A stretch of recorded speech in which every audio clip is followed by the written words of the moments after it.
Scott, T-Bob, where are you? Right here, Dad. If you were looking for us, why didn't you just whistle? You have tulips, don't you? Come on, you clowns.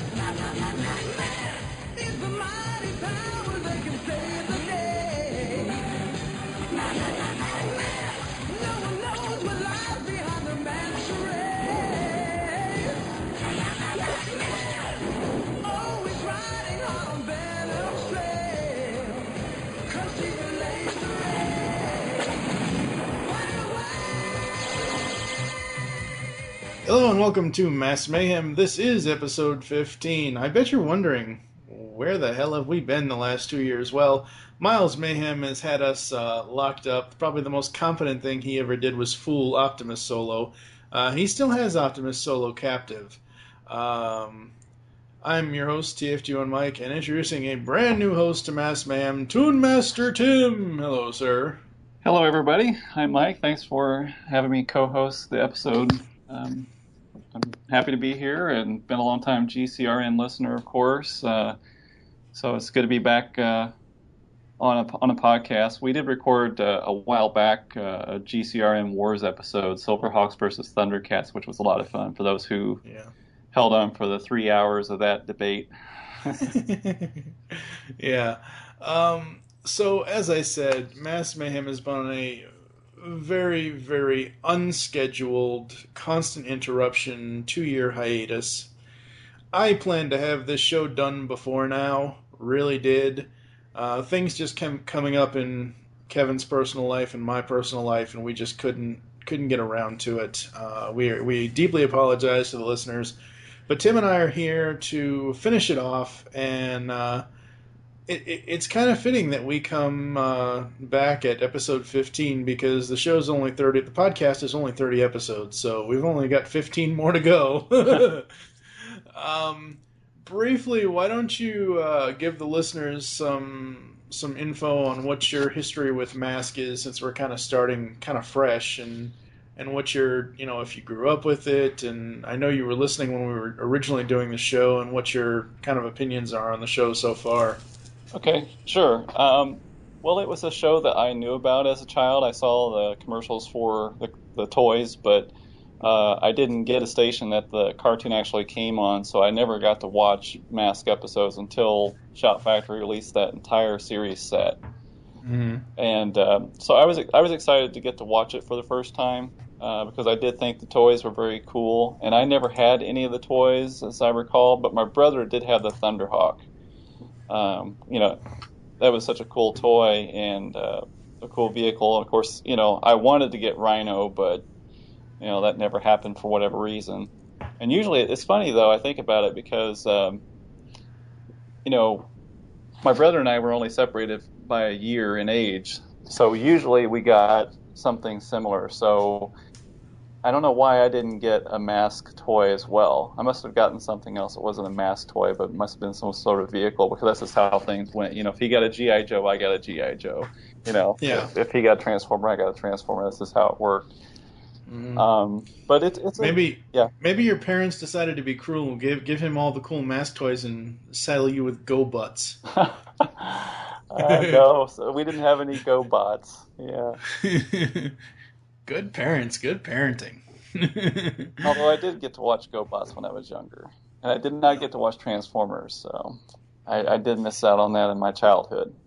Yes. So what are your initial opinions on the season so far? We're starting, in this episode of the podcast, we will be covering episodes 35, 36, and 37. What are your initial opinions on the first 34 episodes of the series? Well, I pretty much agree with you and Kevin on a lot of the rankings for the episodes. There are some that are not so bad and tolerable, then there are others that are just cringeworthy. And we'll get into that with these episodes this week too. There are some good ones, and there's one that's not so good in my opinion. They're not the best. I mean, yeah, it's kind of a mashup sort of Transformers and G.I. Joe. It's a good way to describe the series, but the writing is just not very good. No. It really isn't. The plots are not very strong, and you've had the same cast of characters pretty much every episode. I mean, they do mix it up with, the Venom team members, the M.A.S.K team members, but we know that it's going to be Venom that's, causing whatever trouble there is that week. So it's sort of redundant and eventually becomes uninteresting to a certain point. But I still like the show. I still enjoy it for what it is. Do you have any favorite characters or least favorite characters? I don't know. I don't think that there are a lot of strong characters. I mean, they try to do some things with some of the characters, like in the M.A.S.K team. They've got the Master of Disguise, and Alex is really cool. He's very smart, and he knows technology, and he drives Rhino, so that's really cool. I guess the character I probably like the most now that I think about it is Sly Rax on the Venom team, because he's just always butting heads with Miles. He doesn't mind going up against him and just telling him, this is a stupid idea, or he's almost like the Starscream, but he's not quite to that level. But yeah, he's always kind of in contention with Miles, and I like that. Yeah, Rax doesn't have Starscream's need for control of certain factions. Okay, least favorite characters. I know that you don't like T-Bob, but I don't find him that annoying. Oh my God! It's honestly, it's not just him. It's both him and Scott. Together they suck. Yeah. Well, one of the things I do find annoying about T-Bob is his puns and just these terrible lines that they give him. That's meant to be humorous, and it's just not funny. But I don't hate him. I mean, he's okay, but he's probably the most annoying character in the show. I mean, he and Scott, like you said, but he's not as bad as some other sidekick, young kid characters on other shows. I don't know if I'm going to do this, but I really want to get all of the classic 80s action cartoon children together and do some sort of top 10 or top 20 best to worst or worst to best countdown of who is actually the worst kid in an 80s cartoon series. I still maintain it's Scott.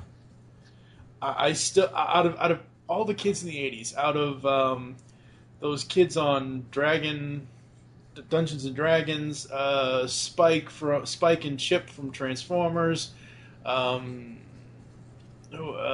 else? Some of the girls from Gem, the Starlight Girls. Right. I really want to do that. I want to get a countdown going of from worst to best, as far as the 80s kid cartoon characters, because I have never been so infuriated with any other character other than Scott Tracker. This kid just, Yeah, he's written to always get in trouble. He's doing things he's not supposed to do, and his dad's trying to, to go find him or figure out what he got into. He's always messing around with T-Bob. He's always tinkering with T-Bob and, turning him into a popcorn holder or a popcorn maker or toaster or something, and that always causes problems. I mean, yeah, they are annoying. As I'm running down the list of other characters like that in other cartoons, I'm beginning to see what you're saying. That he probably is more annoying.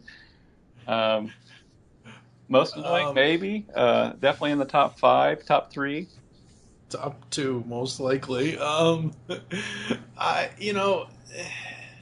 There was one time I really loved a joke that Scott did with T-Bob, and that was, I forget which episode it was in, but they were at some restaurant or something, and they were eating spaghetti and meatballs, and we had, oh look, T-Bob doggy bag to go. So I did kind of like that, where he had the spaghetti in his little compartment or whatever it was. But yeah, no. All right, folks, we're going to get into the episodes right after this. Better go after him, Scott. Looks like he's malfunctioning. Oh, Dad. He's your responsibility. Oh, T-Bob. Computer, list any unusual events preceding the collapse of the dike. 1 ultrasound analyzer unit stolen 17 days ago. Theft unexplainable because device has only one purpose, to examine dikes. It worked perfectly. This modified analyzer destroyed the dike with pure ultrasonic vibration. You're sure nobody detected the source? No one would think to look for something so simple. Only animals can hear it. It drives them nuts. Boy, if this little thing can do all that damage, then this baby really ought to rattle some cages. All right, folks, so here's the thing. Optimus Solo is no longer on this podcast as of this episode. Tim has graciously taken his place. Kevin did tell me he was not interested in finishing out M.A.S.K. The cartoon just had no interest for him anymore, so he went ahead and told me that I could go ahead and recast, and I figured, oh hey, let's bring Tim in. Let's subject him to the horror of this cartoon. And here's the thing. Optimus Solo is a very awesome guy. He's a very in-depth guy. He goes above and beyond, but I'm not like that. This cartoon to me is so bad it does not deserve me writing out an entire plot synopsis. So from here on out, I will be reading the very short mini plot synopsises from Wiki. Tim will still give us what Optimus Solo did with what characters are in each episode. So he'll give us who's on the M.A.S.K team and who's on the Venom team after I read the plot synopsis. So the first episode, Season 1, Episode 35, title is in Dutch. The air date was November 15th, 1985. A madman hires Venom to destroy the flood dikes in the Netherlands if their parliament doesn't allow him a political position.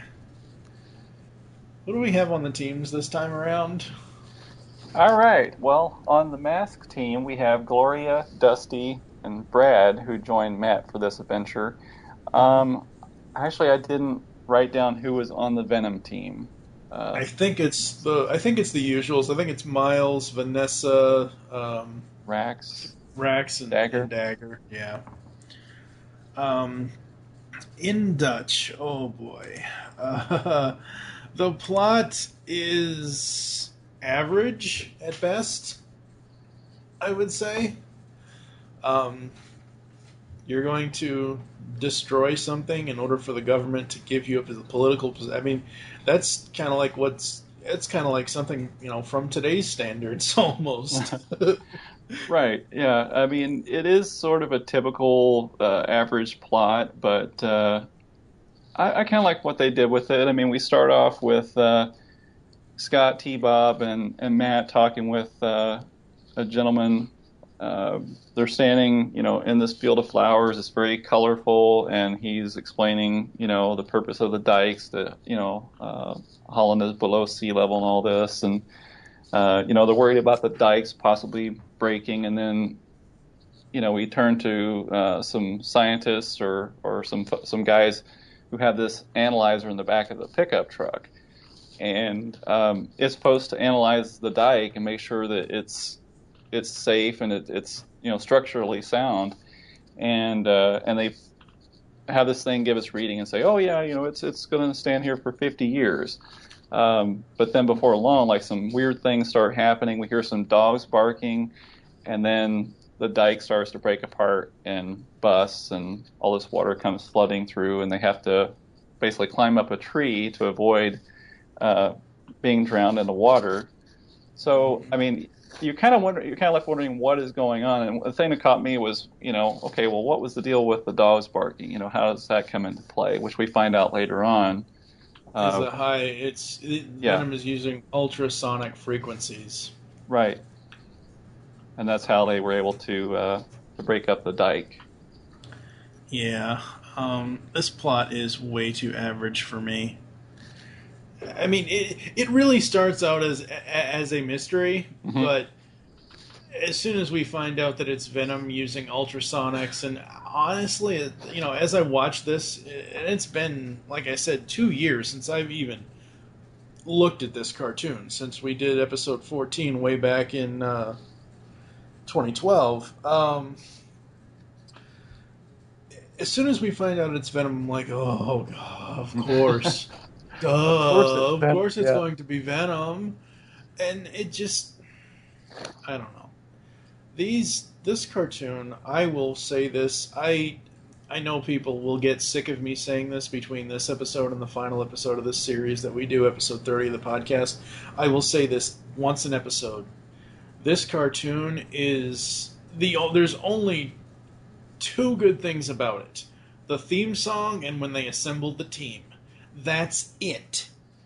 Yeah, I tend to agree with that. I mean, there are some episodes that aren't so bad, but it is sort of the same idea, same plot recycled over and over. Now, the thing is, you can look at other cartoons and say, oh, well, G.I. Joe, for example, was the sort of same thing. Like, we knew it was going to be Cobra. Yeah, you did, but you had a much broader cast of characters and much better writers and better writers. And M.A.S.K doesn't have that. I mean, I wish that they had the title on the episode and we could see also who was getting the writing credit. For things like with M.A.S.K, it's just basically a bunch of staff writers, and I know they have credits at the end of the episode, so you get to see who the writers are. But I don't think I've ever seen them actually credit the episode to a specific writer. No.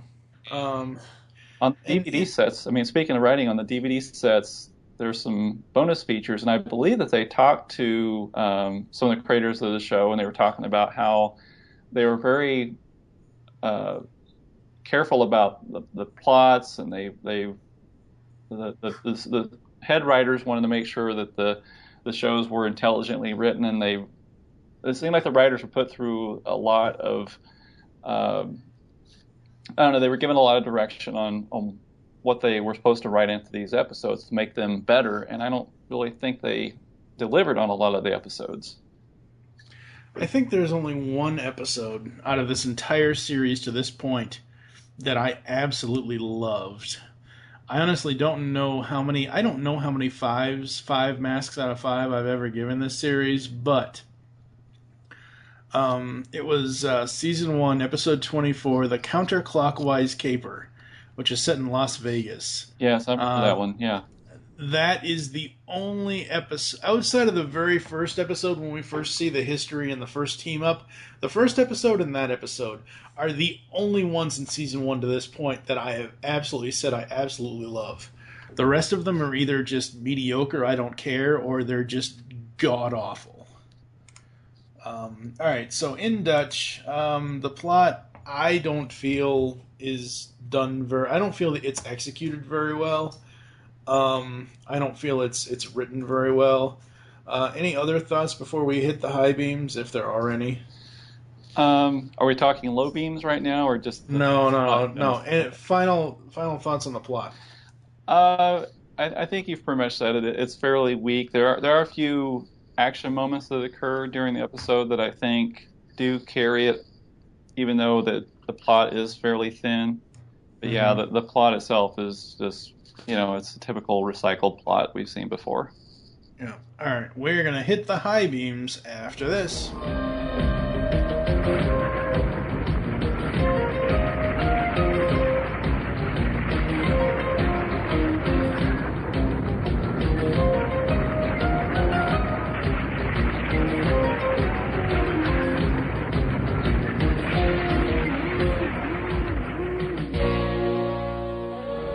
You can see, Mr. Tracker, the dikes are very well constructed.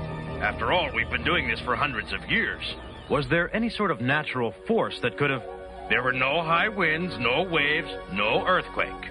Then it must have been an unnatural force. Come on, T-Bob. Let's go back to the cottage. At least one of these darn things flies, and I'm going to find it. They're all the same. They're just windmills. Oh, yeah? Oh, what about that one? What about it? The sails are turning the wrong way. Not that one. That one over there. You're right. Let's check it out. At last, something's blowing my way. Alright, we are turning on the high beams.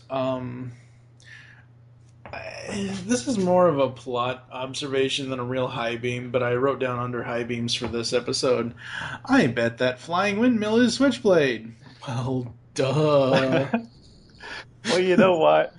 Actually, I have here in my high beams that I didn't expect the Switchblade to be in that flying windmill. So it was kind of a surprise for me. I don't know why I didn't see that coming, but for some reason I didn't. So I was like, "Oh, that was clever." I thought it was just going to be a windmill that was, carrying some device or some machine, but I should have known. My other high beam is Switchblade farted in Thunderhawk's face. This image will be in the post, people. Oh, yeah. I actually like that. So what's happening is Matt is trying to follow the flying windmill in the Thunderhawk. Yeah. And all of a sudden, the switchblade cuts loose. We find out that it was a switchblade under there all along. And then part of the windmill gets caught on the windshield of the Thunderhawk. And so Matt can't see. He's trying to get it off. And then all of a sudden, Miles brings the switchblade down in front of him and just turns the burners on and scorches the windshield of the Thunderhawk and sends him crashing into the water. That was pretty cool.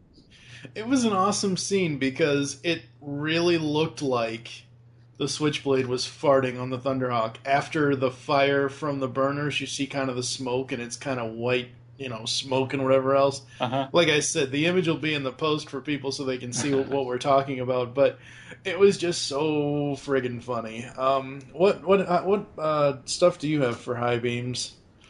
Well, other than the switchblade being hidden inside the flying windmill, I like the animation in this episode, and I'm not going to bring this up all the time because I think the story really is what carries the episodes. But sometimes the animation is just really good and it's spot on, and this is one of those episodes where it really was spot on. I mean, the characters and all the vehicles looked like they were on model. It was very fluid, so that's one of the reasons I think I enjoyed watching this episode. Like I said, there was enough action in between these plot points to keep it moving. I didn't feel bored, even though it wasn't necessarily a new plot, or, something different that we hadn't really seen before. Mm-hmm. No. Yeah, exactly. And as much as now that I'm thinking about this, after the Thunderhawk lands, I will have a negative moment about this, but after it lands and is in the water and Matt realizes, hey, wait, rockets can fire underwater. Yeah. I did kind of like him streaking up the side of the duct or whatever it was. It was a cool image, but just the whole process of even getting that done is such a low beam. So I think we're going to turn the low beams on after this. This is the one time M.A.S.K won't be butting in. Happy landing! All right, let's turn on the low beams for in Dutch. Oh God.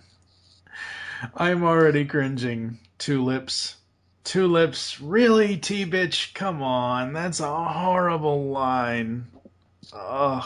Yeah, it is. I had the same issue with that. I mean, in the first few minutes of this episode, we're getting so many puns. It is not funny. I mean, literally, it is not funny.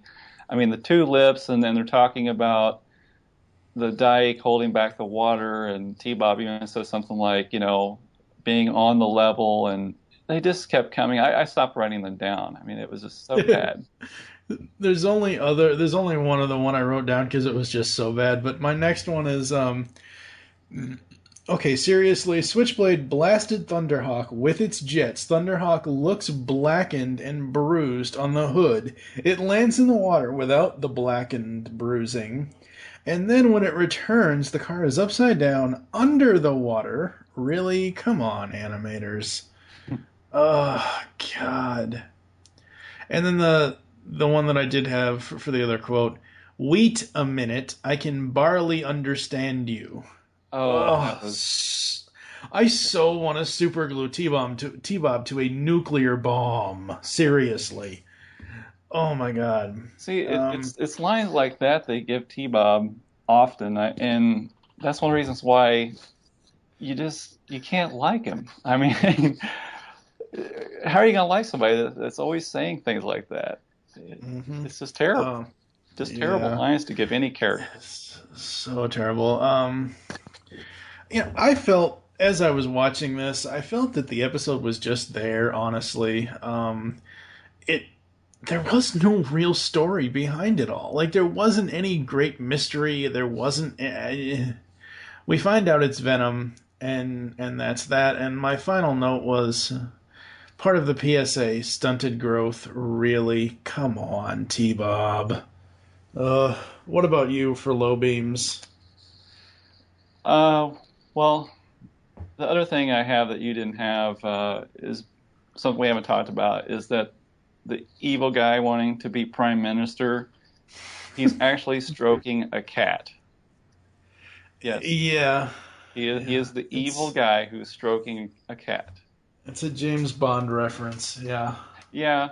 That is true. So they were giving homage to that, but I was just like, oh my goodness, this is so cliche. Bad. I think the other change we're going to do, ladies and gentlemen, now that we're back here on the podcast, is we're going to give the ratings right after the low beams. For me, the puns were so cringeworthy. Like, I get it. It's the 80s. I'm not saying that M.A.S.K stands up to today's standard of television writing or animation writing or any... I'm looking at this show as it was, and even back then, I grant you, I bet you, as a 5-year-old, 6-year-old watching this, I would have cringed at some of these lines. They're so bad. For me, I'm going to give it 2 out of 5 masks. There were, like I said, I did enjoy the Switchblade farting in Thunderhawk's face, and I did kind of predict that the windmill was going to be Switchblade, but the rest of it is just... What about you? Yeah, I see what you mean. I did like some of the action in this episode. I thought the animation was very good and helped carry the episode, and it really pushed some of the action. So, yeah, I mean, I'm going to give it 3 masks. I think it was kind of in the middle of the road. It wasn't too bad. It was one that I could watch again. So, yeah. No. I will never watch this episode again. No way. You couldn't pay me $1 billion to watch this episode again. Oh my God. Alright, we'll be back with the next episode after this.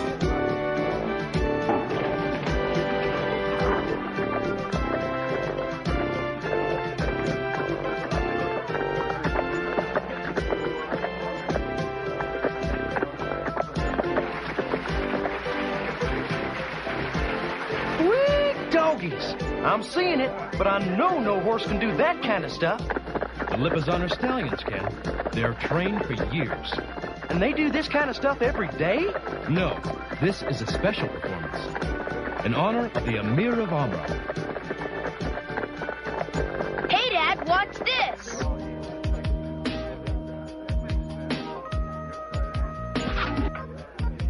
Neat, huh?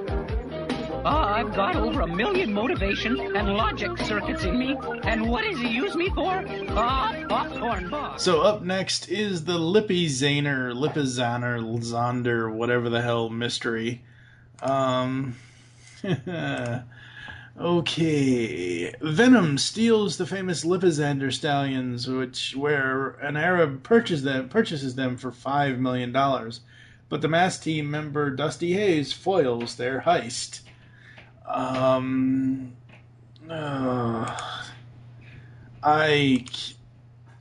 mystery of horses, really? Your standard horse smuggling operation, like, no, seriously. Yeah. This reminds me, if Venom was going to steal one horse instead of all 5 of them or 10 of them or however many of these damn things there were, if they were going to steal one horse, fake its death, and then give it to the guy at some other point so that no one thinks the horse is still alive, I'm like, okay, that's the King Jack episode from Knight Rider. Mm-hmm. Oh my god. Oh, this plot. Well, Ugh. and they do it for actually a small amount of money for an organization like Venom. I mean, they tell the guy that they want $1 million to steal the horses. And $4 million for something else. Yeah, they ask him to cough up $4 million for delivery of the horses. Yeah.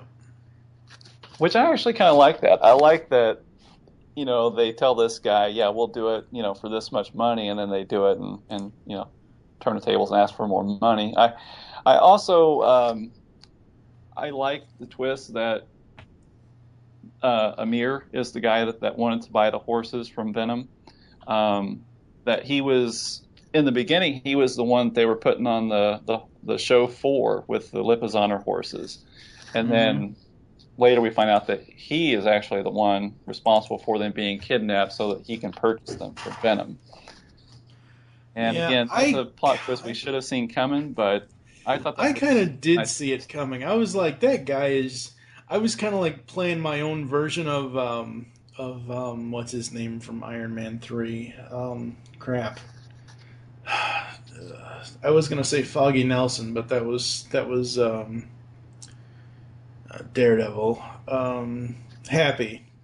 I was kind of like the Happy Hogan of the 80s watching this episode because I'm like, yeah, there's something suspicious about this guy. I'm gonna follow this guy because I kind of feel like it wasn't a shock to me that he, because I've seen so many plots like this before, because what they'll do is they'll set the guy up in the beginning to be, oh, he's such a good guy, and then midway through the episode, oh no, he's the one actually behind the whole thing.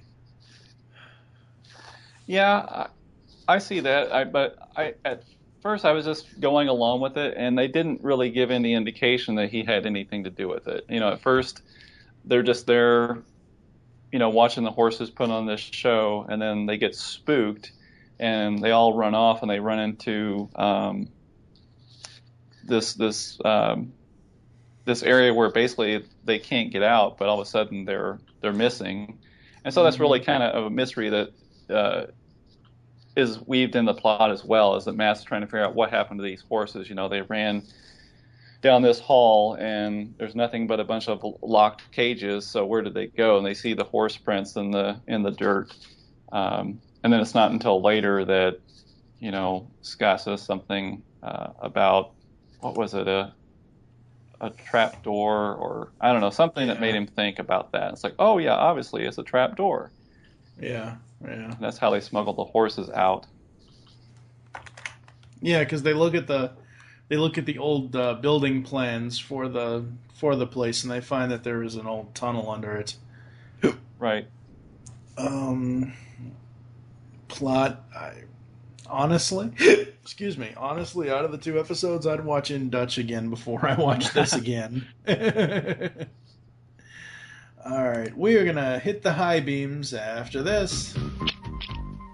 Not through here to the stables. It's latched from this side. And the tracks end here in the tunnel. They just disappear. My thanks to you for turning aside the stampede. Oh, shucks. It was my pleasure. I ain't had so much fun since the hogs ate Uncle George. But no one has found the horses? No. The tracks end in the dead-end tunnel. It is a shame. Myself, I would give my entire fortune for just one of those beautiful Lipizzaners. So before we get to the high beams, we forgot to include who the team members are this time around. Who are they? For M.A.S.K, we have Dusty and Mac. Gloria and Buddy join up later. One of the interesting things here is that we actually see what they're doing this time, which we didn't see in the previous episode in Dutch. So we see Gloria's at the dentist, and she's in the chair, and there's a girl, for some reason there's a girl next to her in the other chair holding a teddy bear, and so Gloria has to jet off, and she asks the girl if she can borrow the teddy bear, and then Gloria puts the teddy bear in the dentist chair. And then we see Buddy running to give a woman a bouquet of roses. He's got a hot date. He's got a hot date, but he just leaves her standing there with the roses and takes off. And the other thing that was interesting is that when Matt assembles the M.A.S.K team in this episode, their names are not called out by the computer. So we just simply flash to what the team members are doing when they're called. Right. And then on the Venom team, we have Miles and Rax, who are later joined by Dagger and Vanessa. All right, so for high beams, it gave me a laugh and an eye roll that Scott's idea of fun is trouble. I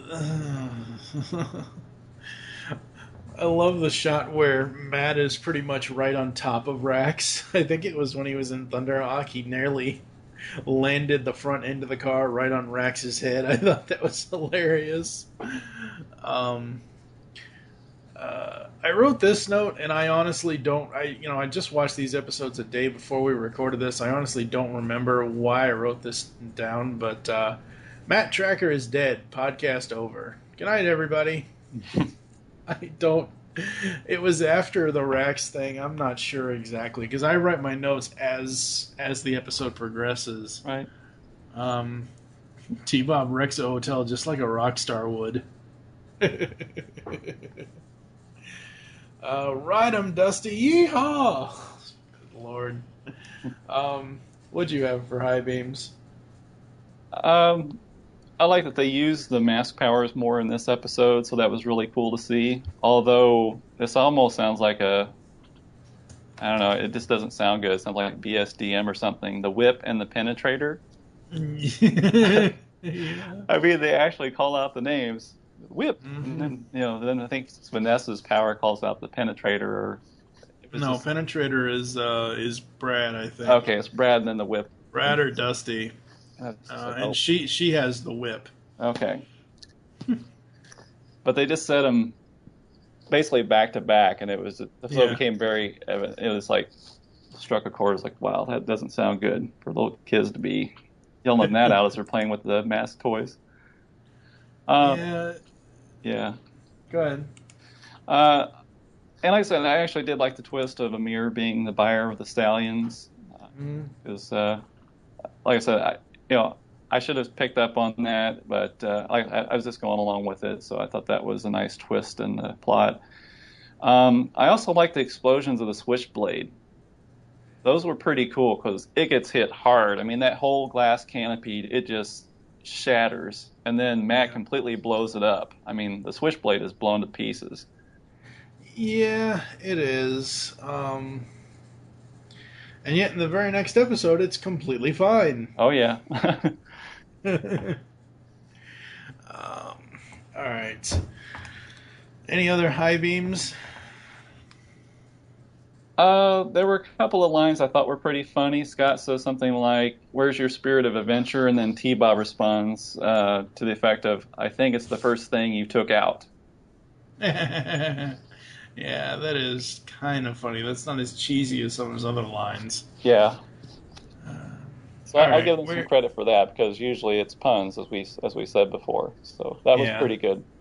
Yeah. All right, we'll be back with low beams after this. I wonder what this is. A sonic transmitter producing a sound pitch too high for human ears. So this is what they use to spook the horses. Variable frequency transmitter at 30,000 cycle note. Original research done at International Electronics. Believed stolen by Venom. Venom! Alright, we are turning on the low beams for the horse mystery show. Stop being cocky, Scott. I don't know, he was doing something. I don't know. And seriously, they let him go every friggin' time and say, "Oh, but we got the real culprit right here." Yeah, I didn't like that either. God, you're just gonna have to catch him tomorrow, Matt. Oh, like I know, but see, here's the thing: what if they caught them, put them in jail, and then they escape? They could always escape. So, like, instead of consistently letting the bad guy go every single episode, it's just What low beams did you have for this one? I just have one, but did you catch some of the strange lines that Buddy had? When, like, he called the horses crow bait. I mean, where did that come from? That's just, I think that's an odd thing to have in an animated show. And why call a horse crow bait? That seems funny to me. I didn't get it. And then there's the other line when he's saving the boy from the stampede of the horses, and he answers Matt with something like, well, I haven't had that much fun since the pigs ate Uncle George. I'm like, what? What did I just hear? I actually had to go back and listen to it again. I'm like, what did he just say? It wasn't that they attempted to eat Uncle George, that they ate Uncle George. Yeah, wow. Since the pigs ate Uncle George, if I heard it correctly. I listened to it twice. Yeah, wow. Yeah, the writing in this show is not very good at all.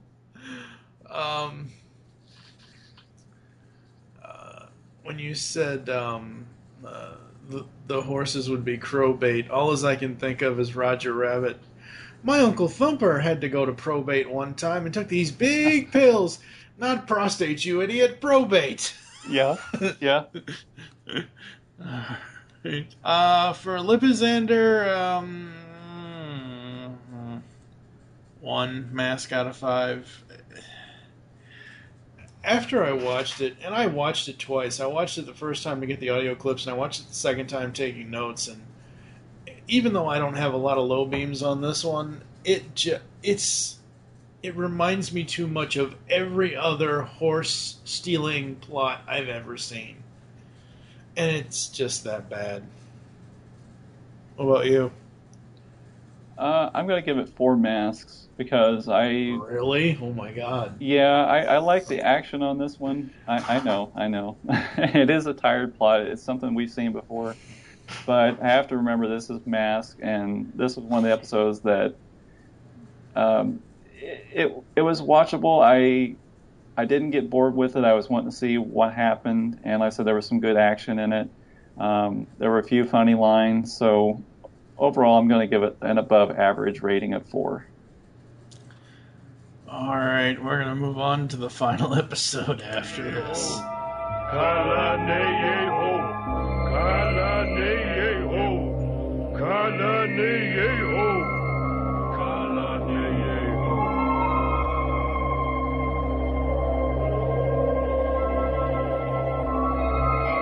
Dancing rocks?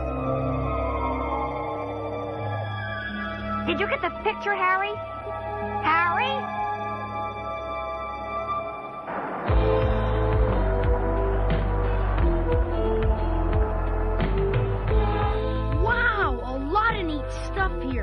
Dad, would it be okay if me and T-Bob looked around? Sure, but don't be too long. I'm just picking up a couple of rolls of film. Didn't any of them turn out? Sorry, mate. They're overexposed. You and your fancy camera. Now no one will believe we saw those dancing rocks. Dancing rocks? Dancing rocks? Oh, it was nothing. Really. Let's go, Mildred. He probably thinks we got rocks in our heads. All right, finally up today is the Sacred Rock. Oh, boy. Here we go. The Sacred Rock. Venom frightens a tribe of Australian aborigines who believe their god Mimi is angry with them. When T-Bob makes an appearance, the tribe thinks he is their deity. Okay, I haven't done one of these in a while, but and I hope I can do this with headphones on, ladies and gentlemen, but... Oh my god, this episode is so bad. Oh, it really is. I mean, it sounds like this plot has been used before in this series, has it not? Used before in this series and every other series, and I mean, I know it's been used in G.I. Joe, Transformers, even. I mean, and I know writers recycled some of their stories back then.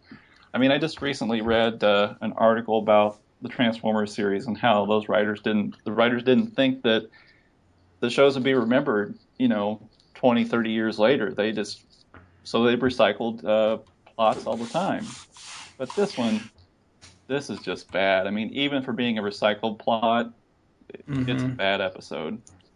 Well, now I know Optimus Solo loves like Indiana Jones and treasure hunting and everything else, and I've been pretty harsh, if I remember, on a lot of the treasure hunting episodes in this series because I just feel that they're too over. I mean, I know it's not, 2000s is not the 80s, but like for me to really enjoy a treasure hunt movie nowadays or a treasure hunt anything, it has to star Nicolas Cage and it has to do with the National Treasure franchise. Other than that, I don't give a crap about treasure hunting at all anymore. The only classic treasure hunting movie I will ever watch is Indiana Jones and the Last Crusade. I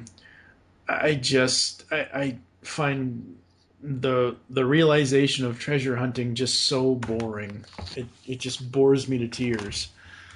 Well, I like the concept of it. I like that idea, and I think it can work in cartoons or films. Not in this one. Not in this one, yeah. But, even the National Treasure films. I mean, I think that, those were entertaining and fun. Yeah, that's what I'm saying. Those are entertaining and fun, but this is so not.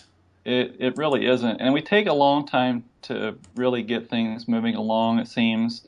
We don't even really get to see Venom until after, like, the first commercial break, basically about halfway through the episode is when they come in because we know they're going to show up. It's just a matter of time before we figure out, what they have to do with all this. And of course, they want the treasure. But it's just not a good plot, and it's just not very interesting. There's not really that much that's going on, especially in the first half of the episode. You have the tourists that are there by the sacred rock, and we have the Aborigines who are there, and I don't really know exactly what all happens in that first half. It just seems like they're kind of wandering around trying to figure out what's going on. And at the same time, we're just left hanging and not really very interested in what we're seeing. It's a really bad episode. I don't really know what to say about it. I have no high beams whatsoever. I have none. So, do you have any at all? I would just say that it was good to see Bruce back again. We get to see Bruce Sato. Yeah, I will agree with that.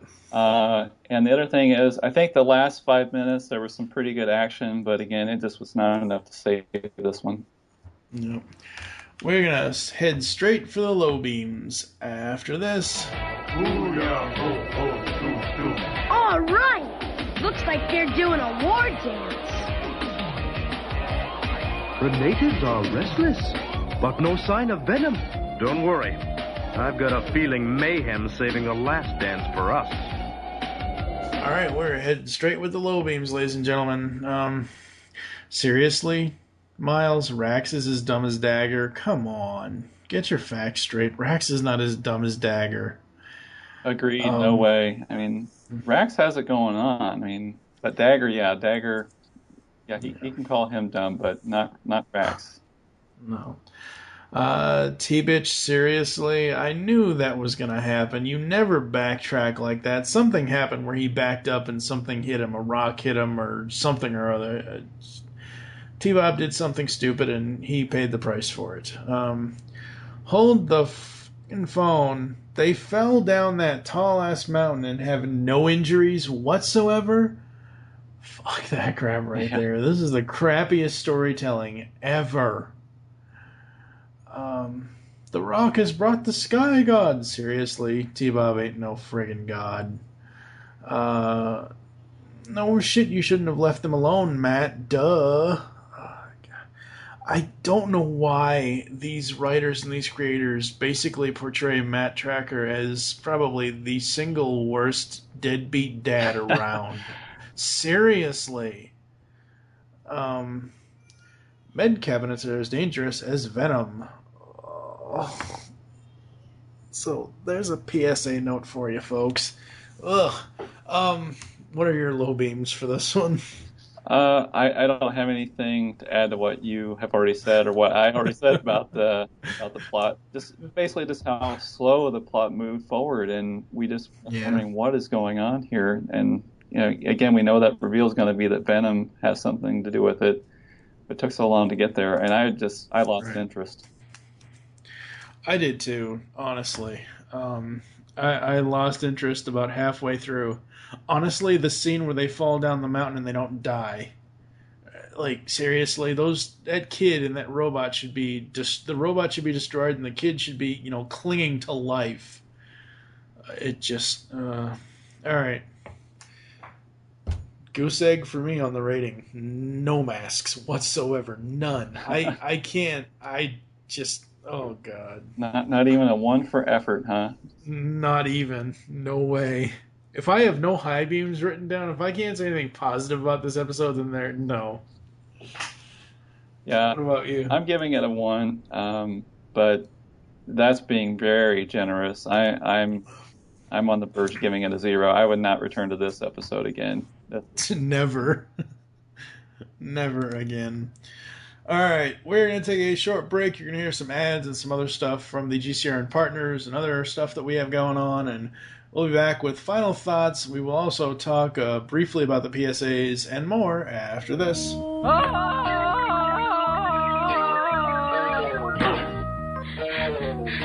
What are you doing? I saw this guy jump off a building in a TV show once.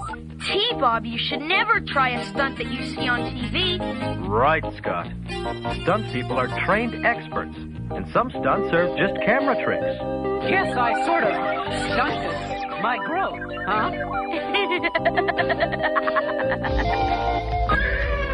Now you gotta remember, horses are bigger than you, but they scare easy.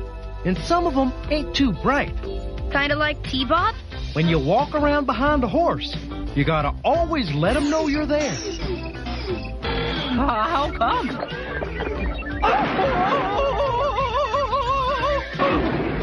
That keeps your riding lesson from turning into a flying lesson. Now he tells me. I can't find my comb. Maybe there's an extra comb in the cabinet. Now you've done it. T-Bob, if you ever need anything from a medicine cabinet, ask an adult. Medicines can be dangerous and poisonous. You're right. From now on, medicine cabinets are off limits. They can be as dangerous as Venom. And that's dangerous. All right, folks, we are back. And just to recap, for these episodes today, I rated in Dutch a 2 out of 5 masks. The horse episode 1 out of 5 masks, and the what the hell's the Sacred Rock 0 out of 5 masks. What were your ratings, just to recap for everybody in case they missed them? Sure. For In Dutch, I was giving that one 3 masks. The Lip is Honor Mystery, I gave a 4, and Sacred Rock gets a 1. That middle one's just too crazy. The PSAs. What were the PSAs for this one, or these episodes? So in Dutch, the PSA was about not trying to duplicate stunts you see on TV. So T-Bob jumps off the roof and lands on his feet and basically shrinks himself. Yes. Because he supposedly saw something on TV, Superman or something, where somebody jumped off a building. He thought he could do it. Oh my God. T-Bob is the 80s version of Johnny Knoxville's Jackass. He is. Oh, good Lord. What about for the horse episode? This one tied into horse safety and just to let the horse know where you are so that you don't get kicked. So I thought that one was fine, and it tied into the episode. Yeah. And for the Sacred Rock? A PSA basically just came out of left field. It didn't have anything to do with the episode, but it has a good message. It's just don't get into medicine cabinets. Yeah. T-Bob was reaching into a medicine cabinet and some medicine fell out, hit the floor, and so that's what happened. Yeah, I don't like it when they do PSAs that have nothing to do with the episode. I mean, the whole point of the PSA back in the 80s was to teach the children of a certain element from that episode of a cartoon what not to do. And while, don't go reaching into a medicine cabinet, kids shouldn't reach into the medicine cabinet by themselves, is a good message. Right. It was very, very out of place here. Yeah, it was. All right. Where am I going from here? Thank you for joining us here on Mass Mayhem. There are several ways to get in contact with us to leave feedback for the show. Visit the website, geekcastradio.com, which is all brand new and shiny. We have a new web design. We are in our 5th year.